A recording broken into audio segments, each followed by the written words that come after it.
Hi there, it's Donna from Taffy Crafting. I thought I would just come on and do this quick video for you just to tell you about a joining offer that we have at the moment. We've got two offers. We've got a shopping offer, so for every £45 that you spend, Stampin' Up will send to you an e-voucher to the value of £4.50. So for every £45 that you spend, a £4.50 e-voucher will be winging its way to you. So all you need to do is just go along to my blog and hit the shop now button, or there is a link down below here to my shop where you can have a really good browse around the shop and have a look at what it is that takes your fancy. If you are struggling to decide on what you'd like to buy, you can always contact me. You can come and find me on Facebook and you can send me a message. So look for Facebook/Taffy Crafting, or you can send me an email, taffycrafting@gmail.com. There is also a contact me section on my blog. I just said that, I think I did. Anyway, so that's the shopping offer, but we also have a joining offer. The shopping offer finishes at the end of July, so you really only have a couple of days in which to get your items together and make that choice. But we also have a joining offer where you could become a Stampin' Up demonstrator, join Stampin' Up and make the most of this amazing joining offer where you can spend £155, but all you pay is £99. You have nothing to lose in that you spend £99, but you have £155 worth of Stampin' Up products. The difficult thing is actually choosing £155 worth of products out of here. And in the later part of this video, I've put together a list of things that you might consider, and it's based on the beginner crafter, really. It's based on those that don't have a big Stampin' Up collection. So stay tuned for that, and I'll show you what it is that you might potentially want to put in your starter kit. One thing I will say before I show you that is that becoming a Stampin' Up demonstrator doesn't mean that you have to do all of this. It doesn't mean that you have to set up a YouTube channel, you don't have to set up a blog, you don't have to go out there selling Stampin' Up goods. You can just take advantage of this amazing joining offer. Take advantage of 20% discount for all the time that you are a Stampin' Up demonstrator, but also Stampin' Up will send you an £8 e-voucher after you've joined.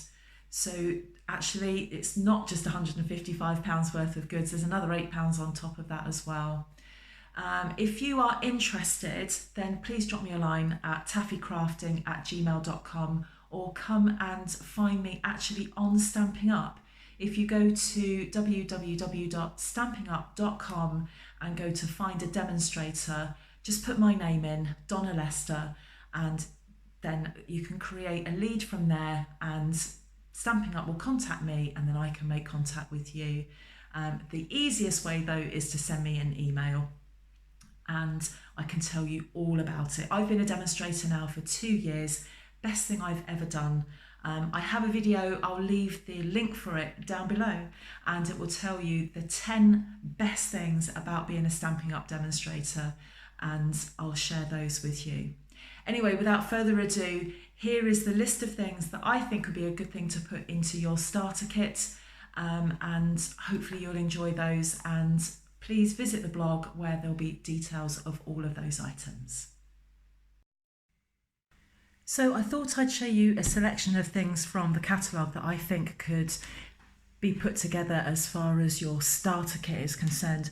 Now obviously people's starter kits will be different depending on if you already have some Stampin' Up stuff, or if you already have craft things, may not be Stampin' Up. So it does always depend on what you've already got. But here's a selection of things that will give you an idea as to what you can put together for your starter kit, remembering that you've got £155 to spend. Now I worked this out and I was quite careful as to how I put it together. I managed to get all of these products to £154.75, so it was 25 pence out. But also this starter kit is based on a beginner crafter.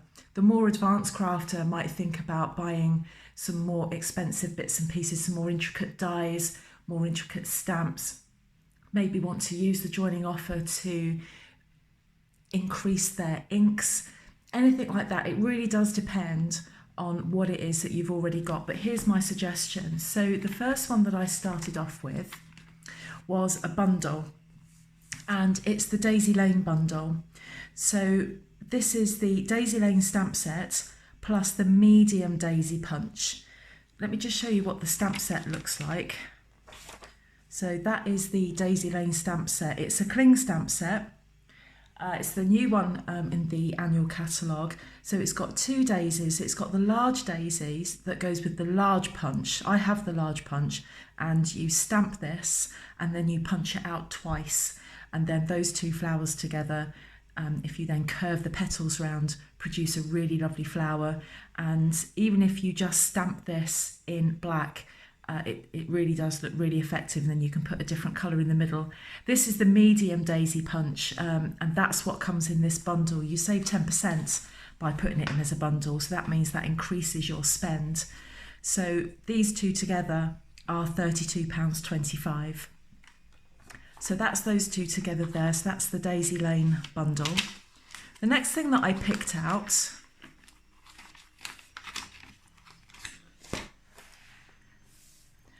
I think you need a couple of stamps. If you're just starting out, a couple of stamps would be ideal. And if you are mainly, really when we're starting to think about card making, I think really we start with birthday cards. And I thought this was an ideal stamp set to go for, because it's got all of your different relatives in there, but also you've got your numbers, you've got a happy, there's, oh, I've lost birthday, you've got the like the first, the second, the third, and then your other numbers as well. So you've got those there, and I think that's ideal as a starter stamp set. There isn't anything complicated with, you know, some of these where you're stamping them out and colouring them straight in there, and you're able to put a sentiment on a piece of card, stamp it, and then you've made it personalised then. You've got pretty much all of those on there. It's even got friend. The only things they don't have are boyfriend, girlfriend and fiancés, but you've got those there anyway as a good starting point. Now ink, we need inks. Now I want to start with this one first, if I can find it. I can't remember how many bits of paper in it was. Bear with. So the first thing I would start off is a black ink. This Memento black ink is a good all-round general purpose ink. I use this all the time, but there is StazOn. StazOn is permanent, so if you're doing any kind of colour washing or watercolour pencils, anything like that, with StazOn, that's permanent, that's not going anywhere. Memento is soluble, so if you start to put water on that, then it's going to break down, but I prefer to use that. It gives a nice crisp image. So I would definitely have a good black ink on your shopping list. But you'll need some colours as well, and if you don't have any ink colours, I think you need to think about what you would start with. So for instance, always have a black and always have a green, I think, in my opinion. Some demonstrators might say not, some crafters might say no. I think you should have a green. We've got a few different greens. We've got Mossy Meadow. Mossy Meadow is quite a deep dark green. We've got Granny Apple Green, which is lighter. Pear Pizzazz is lighter again. We've got Old Olive, which is my favourite green. Garden Green, which is a good old-fashioned proper green. Shaded Spruce is more of a Christmas green, I think, if there is such thing as a Christmas green. And we also have Call Me Clover, which is a very bright green. So lots of greens going on in there. My personal favourite is Old Olive, excuse me, but I do like Garden Green as well. So I would go with one of those. And I'm going to pick 3 inks here. So first one, Old Olive or Garden Green. Then I would go for a pink. Now the pinks that I like from Stampin' Up is Melon Mambo. It's a really nice, pretty pink. It's quite a dark pink, quite a vibrant pink. But there's also Flirty Flamingo as well if you want something that is not so deep. That's quite a deep, bright pink. Flirty Flamingo isn't as bright, but it is a beautiful pink. Blushing Bride and Petal Pink are quite light. They're not exactly at the top of my list of preferred pinks. They're just a bit too light for me. I like something a little bit more, bit darker. But the other pink is Rococo Rose. And I think between Rococo Rose and Melon Mambo, they are my favourites, and I would really struggle to choose. But based on another choice in our starter kit that I'm going to make, I would recommend Rococo Rose. While I'm on this page, I'll go back to inks in a moment. These are all of our designer series papers, and it lists on here the actual colours that coordinate with this. They are exact matches. So in the Woven Threads designer series paper, the Rococo Rose that's in here, that matches that perfectly, absolutely perfectly. So think about your inks when you're looking at choosing your designer series paper. We just go back to our colours. So we've got a black, we've got a green, and we've got a pink. And then I think it's up to you after that what you would go for. So if you like orange, Mango Melody is probably my orange of choice. We do have, I've lost it, there's Calypso Coral. Not really an orange, but you know, some people's perception of orange and different colours is different to others. We've got Pumpkin Pie, that's quite a nice orange, not so bright. And we've got Grapefruit Grove and Terracotta Tile. Terracotta is a terracotta colour, it's not really orange. Grapefruit Grove is like a yellowy, orangey, pinky kind of colour. It's not the colour of grapefruit, but yeah, that's quite a nice orange colour as well. So it's personal choice at the end of the day. If you're not into orange, then yellow, that would be my personal choice. I would go for a yellow. And I would go for Daffodil Delight. I really like Daffodil Delight. I'm not a yellow type of person, but I do like that. But the other yellows that we have is So Saffron, which is much lighter. We've got Crushed Curry, which is much deeper. And there is Pineapple Punch that's totally in your face yellow. So they could be your choices for yellows, or you might like the purples. Highland Heather is beautiful. It's a lovely, lovely purple colour. But there's also Gorgeous Grape. And these two are lovely as well, Blackberry Bliss and Rich Razzleberry. Rich Razzleberry is one of my favourite colours out of all of these. Absolutely love Rich Razzleberry. So it is about choice, but I would always go for the black and go for a green. Green you need for your leaves. So anything that you are stamping that is leaves, you would definitely need a green. And there are lots of leaves throughout. As far as flowers are concerned and what you're going to stamp those, that's your own personal choice. So pick then two more colours, whether it be an orange and a pink or an orange and a yellow or a blue. It's entirely up to you. I kind of missed out on the blues there. Pool Party, Balmy Blue, Pacific Point, Bermuda Bay and Coastal Cabana are just beautiful. The other one that I really like is this Blueberry Bushel. I've just discovered Blueberry Bushel. It's a beautiful colour. So as far as these colours are concerned, these are our in colours. They are the 2018-20 colours. And then these are the 2019-2021 in colours. So these will retire next year. So be aware of that. Anything that you're ordering by the end of May next year, these will have retired. These will retire 2021. That's what the in colours are. So the next thing on the shopping list is designer series paper. So the one that I've suggested that falls within my 155 spend is the Woven Threads. And I've only picked that really because I think it would suit male, female, or completely gender neutral. It will do any style of cards, birthdays, possibly weddings, but a bit of everything. A thank you card, a congratulation cards, a thinking of you card. It will do all of them. However, we do have other designer series papers, and for this annual catalogue, in my opinion, I think you're really spoilt for choice. The Magnolia Lane is very flowery, but there are some designs in there that can be quite manly, or for females that don't like flowers, who don't all like flowers. Garden Lane is very green. Follow Your Art is very bright. Bird Ballad, the sun's gone in, is one of my favourites. Dino Raw, perfect for children. Perennial Essence, probably one of the favourites at this year's On Stage when we were presented with the annual catalogue and what was in it. Beautiful, that is. See a silhouette, perfect for people who like flowers, people who like really quite neutral. They're in your face colours, but they're not predominantly male or female. Come Sail Away is a nice nautical theme. Pressed petals, you get 24 sheets in here, but they're thinner. But the flowers on here, these photos do it no justice at all. But that's another good choice for your collection as well. Mosaic Mood is thicker paper and is quite glossy in places. And then you've got your Noble Peacock. This is only printed on one side, very thick, and your foil sheets. So as far as the starter kit collection that I suggested, I've gone for woven threads, but that will be purely your choice, personal preference as to what you prefer. So the other thing that I've picked out to go into your kit is some embellishments. And I thought about going for something neutral on here. We've got all of these. Ribbon doesn't do a lot for me. I have to really be forced to buy ribbon. And so I go neutral.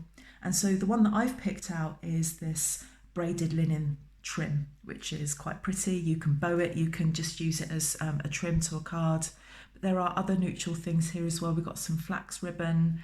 We've got, what else we've got in here? We've got some trim, lots of neutral things. We've got the tulle ribbon here that's white. I've got this. This is really lovely, really glitzy.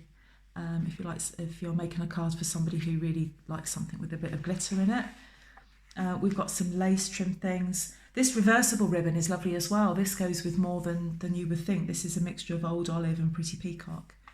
So some nice ribbons in there that will suit anything. And then the final bit of embellishment are these rhinestones. Not those rhinestones, those rhinestones. Really versatile. I always have 2 or 3 packets of these on the go all the time. I always make sure that I never run out of rhinestones. It just finishes off a card beautifully for anybody who likes a little bit of sparkle. You also have, there are pearls in there, faceted gems. Some of these things, I'm trying to see which one it is. I think the basic jewels, yeah, these rhinestones. Now, I never knew this, and somebody said to me, I did a Facebook Live, and they said, try colouring them. And I did, using my stamping blends. And so I was able to colour these. Just brilliant, absolutely brilliant. Lots of different embellishments on there. It really totally depends on what takes your fancy. So I've dealt with the ink. I've got 2 more things on here, can't remember what they are. Oh yes, punches. Now, I love a punch. And the one that I've suggested on here is the 2-inch circle punch, just because you can stamp some cards with a sentiment or even with an image and then punch it out with a circle punch. Really, really useful. Don't have to get the die cutting machine out. It's there, done and dusted. But these are all of our punches, and I think you're spoilt for choice. They go onto that page as well. I've got a few of these because I'm a big fan of punches. I'm not as big a fan of dies, although I do have a die to show you. The tag topper punch is really useful. Lots of label punches. This is my personal favourite, the pretty label punch, and I'll talk more about that in a second. Here are your daisy punches. This is really nice. I've got a leaf punch, which is ideal if you are punching out anything where you need a leaf. Dogs and cats we've got, they're really good. Butterflies have been really popular. Cake builder, I've used that before. That's really good. So they are our punches. So in the starter kit, I've put in the 2-inch punch. The last thing that I want to show you is these stitch shapes. These, when you die cut them, so you need a die cutting machine. Now that's not on the starter kit list. Stampin' Up don't offer a die cutting machine at the moment. So I'm putting this on here for those people thinking of joining up who already have a die cutting machine.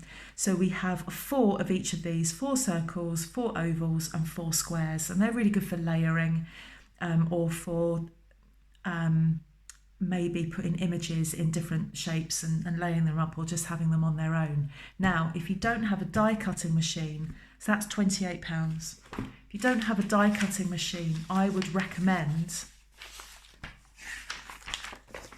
I'll get there in a second. I would recommend one of these. So maybe the Pretty Label Punch, and I would say that because that's my favourite. We've got Timeless Label, we've got an Everyday Label, and we've got a Story Label. You could have one of those, and I've got plenty of videos where actually you can layer these. So you do one of these in white, and then you do 2 halves in a different colour and put those halves either side of the white. Lots of my videos have that technique in there. So that's, that you could do that and then try and then make up you'd have another £11 to spend in the catalogue. So you might want to get maybe another ink pad. You might want to maybe buy some more embellishments. Entirely up to you. This is another good one as well. This is the Delightful Tag Topper. This is £22. So instead of having those dies, you could perhaps go for that. If you wanted to make lots of tags, that's quite a useful punch to have. So I hope you like the suggestions that I put on there. As I said, it really does depend what you've already got. And there are lots of things as well that I think, I probably should have put on here, like ink blocks. The Stampin' Up ink blocks are really good. I can't think where they are. Let me see if I can quickly put my hand to them. Possibly not. No, I can't see them at the moment. But ink blocks would be a good thing to have on there. That's what you use when you are stamping, but you can get your hands on other ink blocks. Embossing folders. Not everybody does embossing. I don't do embossing. I've embossed once in my entire papercraft life. I've embossed once, but it is a pretty thing to do. These are our ink blocks. So this is the standard one that I use, a D block. So that's £8. So you could, if you wanted to, instead of having the die cutter, those stitch label dies, you could actually take the Everyday Label Punch or the Pretty Label Punch and get yourself an ink block as well. There's adhesives on here as well. There is really so many things that you could spend your £155 on, spending actually what leaves your bank account £99, delivered to your door for £99, £56 worth of free stuff. What's not to like about that? If you've got any questions, please just send me an email to taffycrafting@gmail.com. You can come and find me on Facebook, my blog. There's a contact me section on my blog. Everything is in the description bar, which is below here. So under this screen, there's a description bar. And it will have there a link to my blog, and there'll be a blog post specifically for this video so that it will give you all of that information you need if you wanted to join, or even if you just want to shop with me. So I hope you like this video. If you do, please give it a thumbs up, and I will see you all again soon. Bye bye.